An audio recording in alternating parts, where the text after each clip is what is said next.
bersamamu.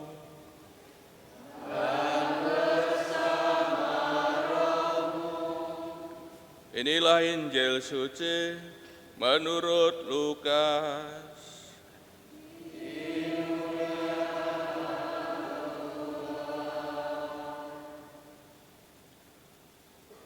Dua murid yang dalam perjalanan ke Emmaus ditemui oleh Yesus yang bangkit segera kembali ke Yerusalem. Di sana mereka menceritakan kepada saudara-saudara yang lain apa yang telah terjadi di tengah jalan dan bagaimana mereka mengenali Yesus pada waktu Ia memecahkan roti. Sementara mereka bercakap-cakap tentang hal itu, Yesus tiba-tiba berdiri di tengah-tengah mereka dan berkata, "Damai bagi kamu." Mereka terkejut dan takut karena menyangka bahwa mereka melihat hantu. Akan tapi Yesus berkata kepada mereka, "Mengapa kamu terkejut dan apa sebabnya timbul keraguan-raguan di dalam hati kamu? Lihatlah tanganku dan kakiku, aku sendirilah ini. Rabalah aku dan lihatlah, karena hantu tidak ada daging dan tulangnya, seperti yang kamu lihat ada padaku." Sambil berkata demikian, Yesus memperlihatkan tangan dan kakinya kepada mereka. Ketika mereka belum juga percaya karena girang dan masih heran, berkatalah Yesus kepada mereka, "Apakah kamu punya makanan di sini?" Lalu mereka memberikan kepadanya sepotong ikan goreng. Yesus mengambilnya dan memakannya di depan mata mereka. Yesus berkata kepada mereka, "Inilah perkataanku yang telah aku katakan kepadamu ketika aku masih bersama-sama dengan kamu, yakni bahwa harus digenapi semua yang ada tertulis tentang aku dalam kitab Taurat Musa, kitab Nabi-Nabi, dan kitab Mazmur." Lalu Yesus membuka pikiran mereka sehingga mereka mengerti kitab suci. Kata Yesus kepada mereka, "Ada tertulis demikian, Mesias harus menderita dan bangkit dari antara orang mati pada hari yang ketiga. Dan lagi, dalam namanya berita tentang pertobatan untuk pengampunan dosa harus disampaikan kepada segala bangsa, mulai dari Yerusalem. Kamulah saksi-saksi dari semuanya ini." Demikianlah sabda Tuhan.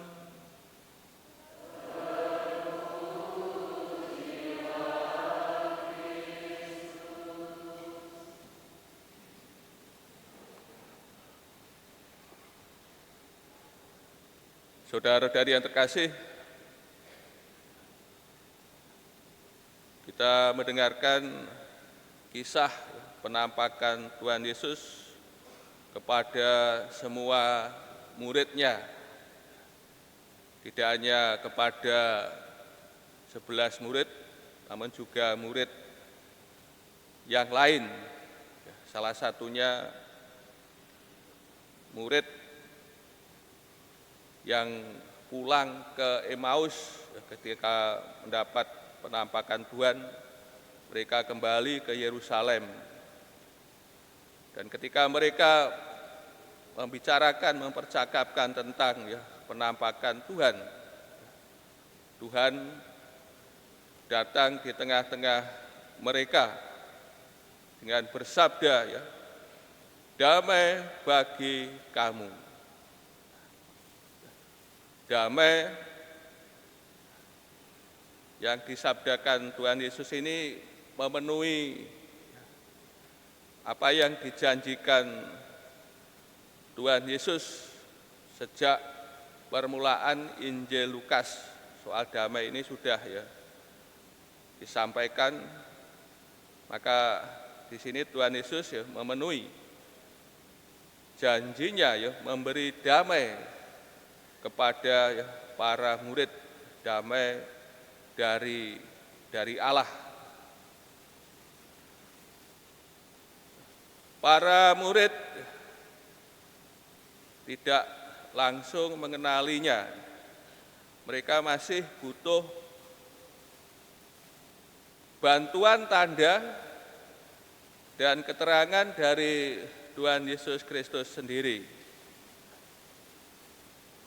Ini kan seperti dikatakan, mereka terkejut dan takut,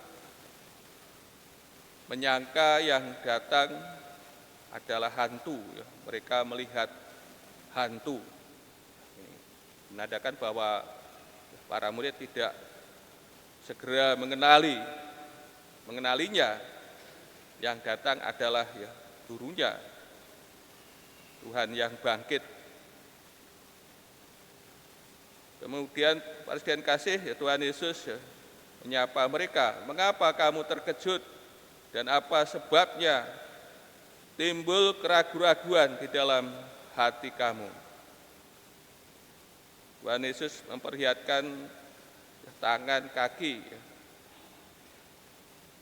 dengan tubuh yang luka-luka. Di sini Tuhan Yesus menunjukkan identitasnya, bahwa ia dibangkitkan dengan tubuh dan jiwanya, dengan roh dan badannya. Dengan Tuhan Yesus memperlihatkan luka-luka yang ada pada tubuhnya, di tangan, kaki, dan juga mempersilahkan para murid untuk meraba dan melihat bagaimana ditegaskan hantu tidak ada daging dan tulangnya, seperti yang kamu lihat ada padaku. Sambil demikian Tuhan Yesus menunjukkan, memperlihatkan luka-luka pada tangan dan kakinya. Para murid merasa gembira dan heran, namun mereka belum percaya. Kemudian Tuhan Yesus minta makanan, kemudian mereka memberi sepotong ikan goreng di hadapan mereka, para Tuhan Yesus memakannya. Di sini ditampakkan tubuh kebangkitan, Tuhan yang dibangkitkan dengan jiwa dan raganya, dengan membawa identitas dirinya sebagai dia yang disalibkan.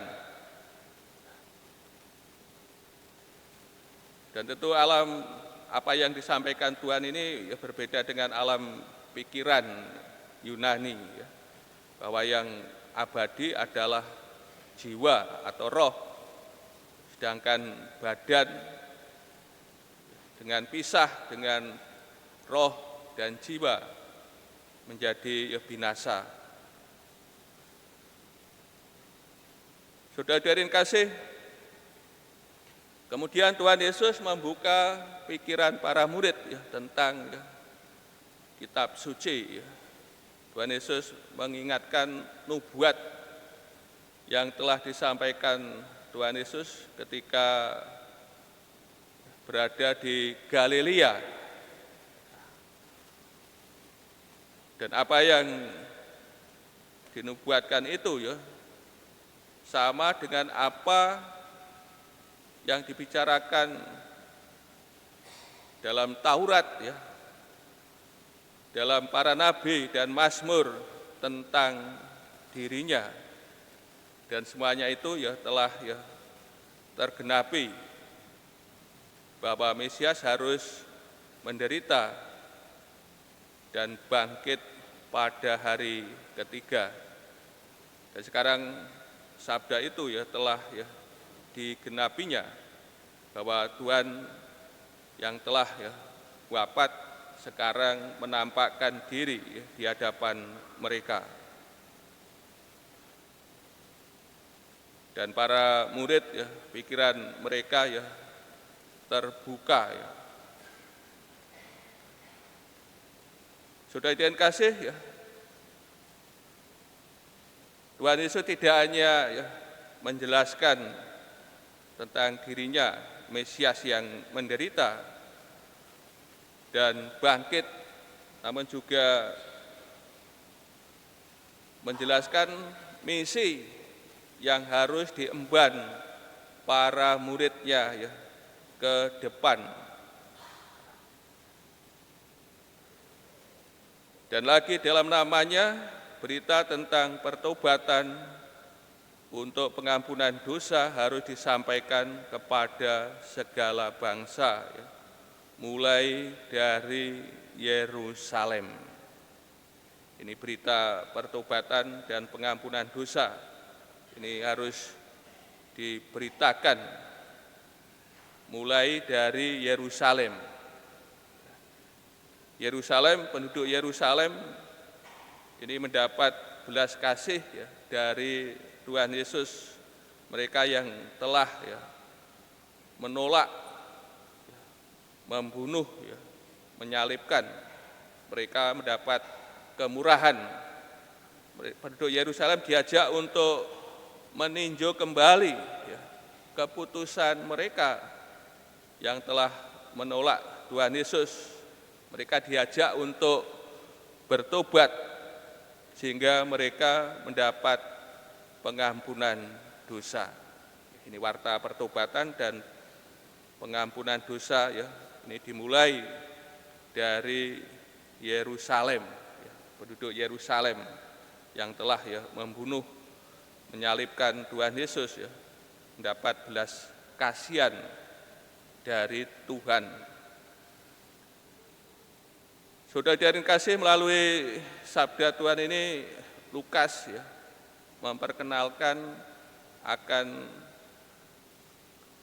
kebangkitan ya, kebangkitan badan sebagaimana yang terjadi pada Tuhan kita Yesus Kristus, bahwa Ia dibangkitkan dengan jiwa dan raganya. Ini dibangkitkan dengan jiwa dan raganya ya. Tubuh kebangkitan, tubuh yang mulia yang dialami Tuhan mengatasi ruang dan waktu. Dan tentu berbeda dengan Tuhan Yesus yang membangkitkan pemuda di Naim dan anak Yairus. Mereka ini kan masih terikat dalam ruang dan waktu, terbatas hidup dalam ruang dan waktu. Anak Yairus dan pemuda Naim akan mengalami kematian lagi. Namun berbeda dengan tubuh kebangkitan yang terjadi pada Tuhan kita Yesus Kristus ya, mengatasi ruang dan waktu. Dengan Lukas ini memperkenalkan tubuh yang dibangkitkan. Ini juga yang menjadi dasar ya, iman kepercayaan kita ya, sebagaimana yang kita doakan dalam syahadat ya. Aku percaya akan kebangkitan badan, sebagaimana yang terjadi dalam Tuhan kita Yesus Kristus. Tuhan ya, Sang Kepala kita ya, mengalami ya, kebangkitan ya, dengan jiwa dan raganya.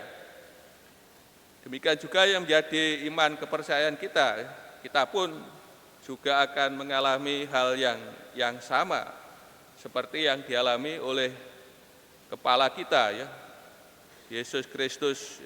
Kita sebagai gereja, sebagai tubuh Tuhan akan mengalami hal yang sama. Ini yang menjadi pengharapan kita ya, di masa depan ya, ketika Tuhan membangkitkan kita, orang yang percaya ya, kepadanya.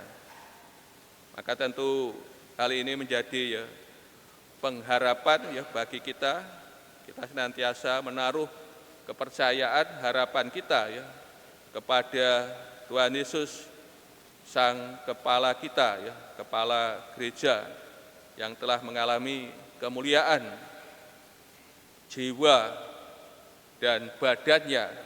Kita pun gereja juga boleh berharap, boleh percaya kepada Sang Kepala yang telah ya dimuliakan. Hal yang dua, sebagaimana para murid ya, diutus oleh Tuhan menjadi saksinya ya, harus mewartakan pertobatan dan pengampunan dosa, maka kita pun juga mendapat tugas perutusan yang sama, bahwa kita telah ya, dibebaskan oleh Tuhan Yesus ya, dari dosa ya, dari maut, dan kita mendapat anugerah ya, keselamatan hidup yang kekal. Semuanya ini karena ya Tuhan Yesus. Maka kita pun juga mendapat perutusan yang sama, sebagaimana para murid dahulu mewartakan pertobatan ya, dan pengampunan dosa. Masih banyak sesama kita yang belum mengenal Tuhan Yesus, yang belum percaya kepadanya, masih hidup dalam ya, dosa, dalam kegelapan, dalam maut. Maka kita pun juga harus mewartakan sebagaimana yang ditugaskan oleh Tuhan Yesus ya, kepada para muridnya, supaya semakin banyak orang mengenal Tuhan Yesus, percaya kepadanya, dan mereka dibebaskan dari ya, kematian, dari dosa ya, dari maut, sehingga mereka ya, menerima keselamatan dan hidup yang kekal. Maka melalui ya, sabda Tuhan, kita semua para muridnya ya, mendapat perutusan agar ya, semua manusia ya, menerima berkat Tuhan ya, menerima keselamatannya. Mari dengan semangat, dengan sukacita menjadi saksi Tuhan, menjadi pewarta pertobatan dan pengampunan dosa, sehingga keselamatan menjadi ya, berkat dianugerahkan kepada semua bangsa.